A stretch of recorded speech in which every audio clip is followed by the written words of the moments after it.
So this lesson is going to focus on how to solve a system of equations that has three variables. When we're solving a system of equation, we're trying to determine the type of intersection that is occurring. This is very relevant in a variety of different situations, but today there's not really going to be any context. It's just going to be a process that we're going to work through. When we have three systems of equations, just like when we had two systems of equations, we can have two different things happen where we consider them to be consistent or inconsistent systems of equations. So when they're consistent, we are going to have one possibility, so a point of intersection, or we could have infinitely many solutions, and this would mean that all three items are the exact same thing. Inconsistent system of equations, there's no solution. So if we were talking about lines that are parallel, those would be inconsistent because there's no solution. All right, so let's go ahead and get started. So solve the following system of equations for x, y, and z using elementary row operations. So elementary row operations, what are those things? So elementary row operations mean we're going to be manipulating the variables. We can multiply different expressions by the same constant. We can add and subtract. So in order to solve this, you are going to decide which variable you want to eliminate. So sometimes it doesn't matter which one you pick. You have to do work. Well, you have to do work for all of them, but some are easier than others. So when I look at all three of these equations, and I'm actually going to number or label them A, B, and C. They all have the same amount of z's. Some are positive, some are negatives, but the coefficient in front of the z is the same. So I'm going to choose to eliminate z from A and B. So that's my first step. So I'm going to take A and B. So I have negative x plus y plus z equals 9, and I have x minus 2y plus z equals 15. So in order to eliminate z, I need to subtract.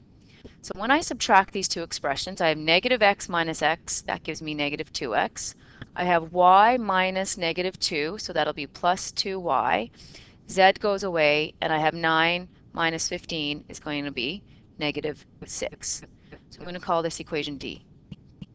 I'm going to do the exact same thing, but I'm going to pick two different equations. So I'm going to eliminate Z from B and C. And I'm arbitrarily choosing this. Someone else could do it different. So I'm going to take B, which is x minus 2y plus z equals 15. Then I have 2x minus y minus z equals negative 12. This time I'm going to add the expressions together. So x plus 2x is 3x, negative 2y plus y is minus 3y. Z goes away, and then we're left with 3. So I'm going to call this equation E. Now I'm down to two variables. So now we're going to take a journey back to grade 10. So I have negative, I'm going to eliminate y from D and E. So these two new equations. I needed to get it down to two variables because I know how to work with that. So negative 2x plus 2y equals negative 6,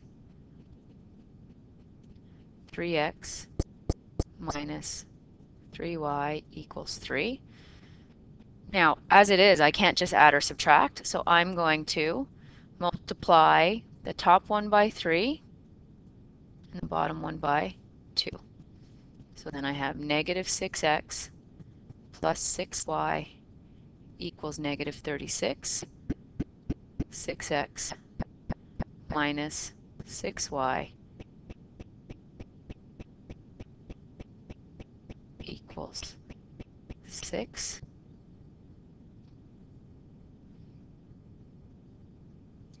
When I do this, I've made a mistake somewhere.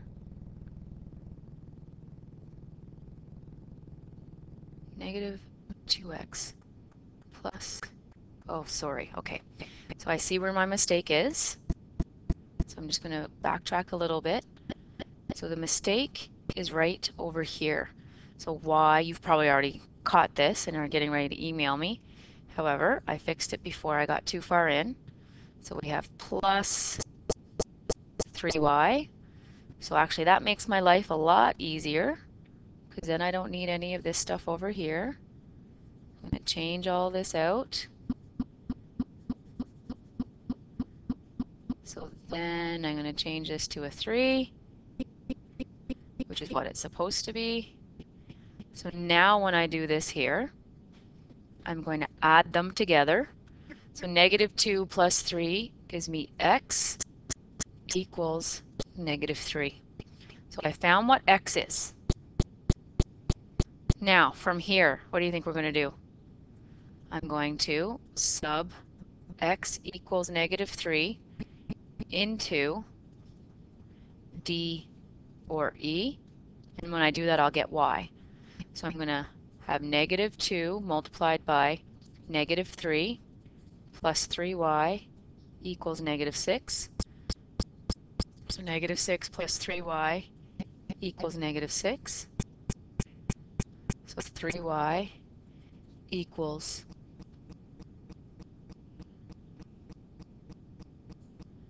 and this right here is not negative 6, it's positive 6. So this becomes negative 12.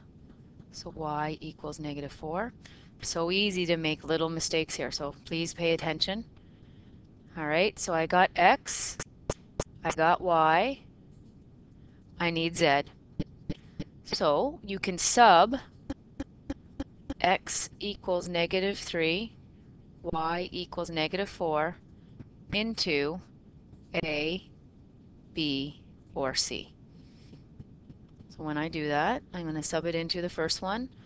So I get minus negative 3, and I'm putting it in a bracket, plus negative 4 plus z equals 9. So then we're going to end up with z equals 10. So these three systems have a point of intersection at negative 3, negative 4, and 10.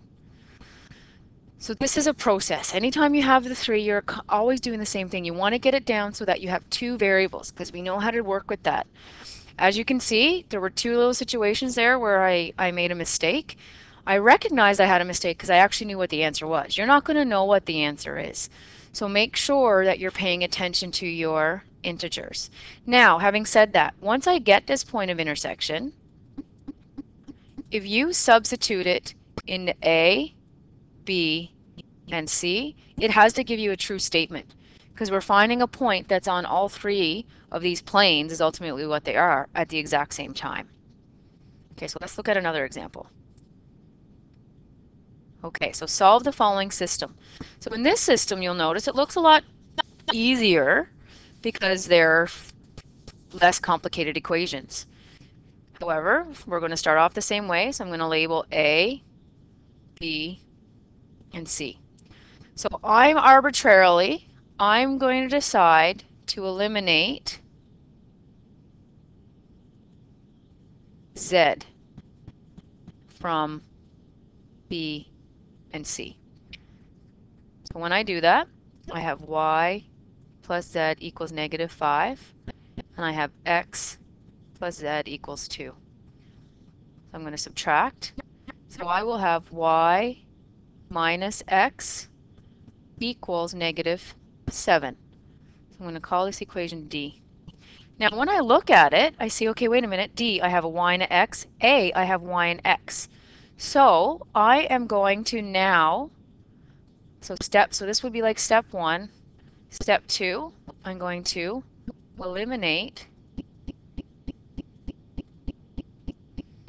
X from A and D. So I'm going to rewrite A, X plus Y equals 3. I'm going to bring the 3 over. And then I have negative X plus Y equals negative 7. So I have to add. So x plus negative x goes away, which is what I want to happen. So 2y equals negative 4. So y has a value of negative 2. So I found y is negative 2. Now that I found y is negative 2, I can substitute that into a, and that will give me x, and I can sub it into b to get z. So I'm going to sub y equals negative 2 into a. So I'll have x plus negative 2 equals 3. So x is going to equal 5. And then I'm going to sub y equals negative 2 into b. So I'll have negative 2 plus z equals negative 5. So z is going to equal negative 3. So that means the point of intersection would be 5, negative 2, negative 3. So again, I follow the same process. However, I had to pay a little bit more attention to my equations. Oops. I have one last example. So again, similar, except the first equation has all three variables. The bottom two have x and y and x and z. So there are multiple ways of doing these questions. You could use substitution. However, I find it's a little bit easier to follow with elimination. So I'm going to label them A, B, and C. So I'm going to eliminate x from B and C. Okay, so I have x plus y equals 2, x minus z equals 1. So I'm going to subtract, x take away, x goes away, y subtract, so I'm going to have y plus z equals 1. So I'm going to call this equation D. So if you'll notice, my expression has a y and it has a z. So I need another equation that has a y and a z. So I'm going to eliminate x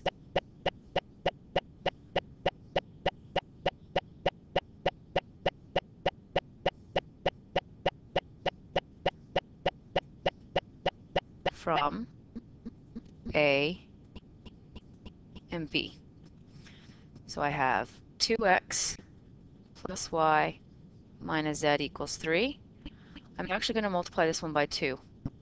So when I do that, I get 2x plus 2y equals 4. And I needed to do that for the x's to go away. So I'm going to subtract 2x minus 2x goes away. Y minus 2y, so I'm going to have negative y. And then I have minus z equals negative 1.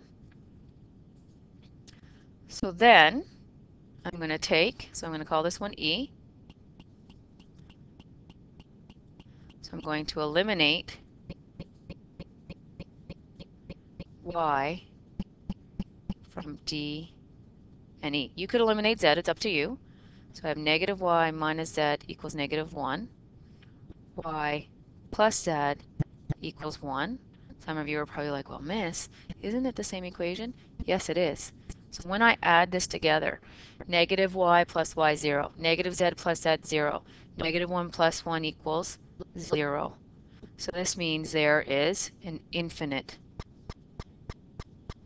number of solutions. Now, once we have a little bit more context, once we got equation D and E, that tells us something very important, but for now I just want you to get used to manipulating the expressions. So hopefully that makes sense. Okay.